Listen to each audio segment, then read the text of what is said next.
Well, hi, folks. Thanks for joining us today. This is Jeff Smith, Senate District 31, and I'm joined today by a group who've come to talk to us about gun safety. And this is Moms Demand Action for Common Sense Gun Sense in America.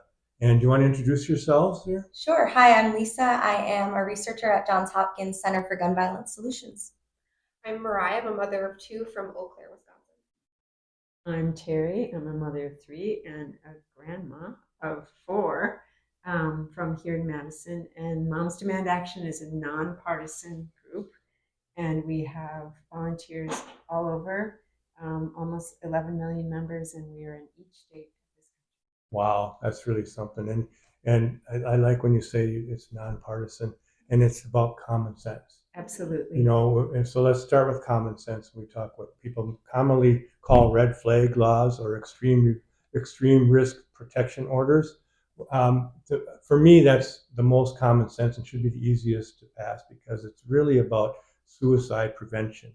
And so families are able to go to a judge and say, we're really concerned about this family member, and all we want is to temporarily remove the guns from our house and put them in a safe place until we get some help. Yeah, so Wisconsin could join 21 states, DC, and the Virgin Islands in passing this law.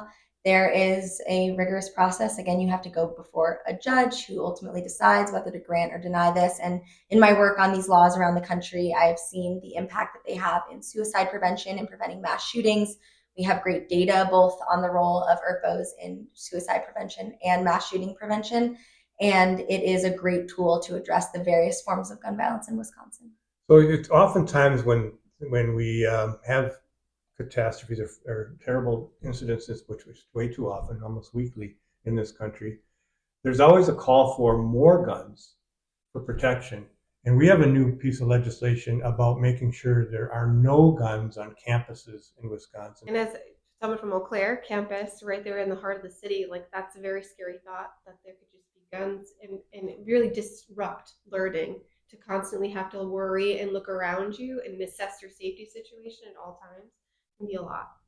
And the data shows that more guns equals more gun violence. So I think that argument, there is good data to support the fact that it's not true, that adding more guns to the mix is not the answer.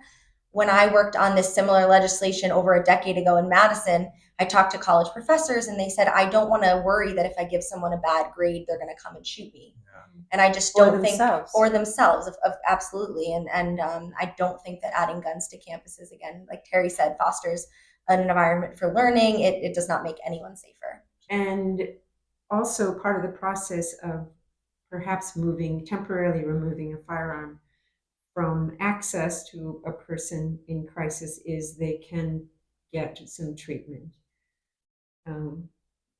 because that's important for the long range. We talked about gun safes, Mm-hmm. and we do have legislation that's pending for 10% tax credit for purchases of gun safes, and I know that they can be helpful. But we also talked about the possibility of actually incentivizing gun shop owners, who I think they actually like the idea of people being able to turn in their weapons to their gun safes and hold them there to keep them out of the hands of children and other people who may abuse the possibility, right? Yeah, and I would say Wisconsin again could join a growing list of states that have partnerships with local gun shops as a place to temporarily do that out of home storage option and keep everyone in the home safe during a crisis. Yeah.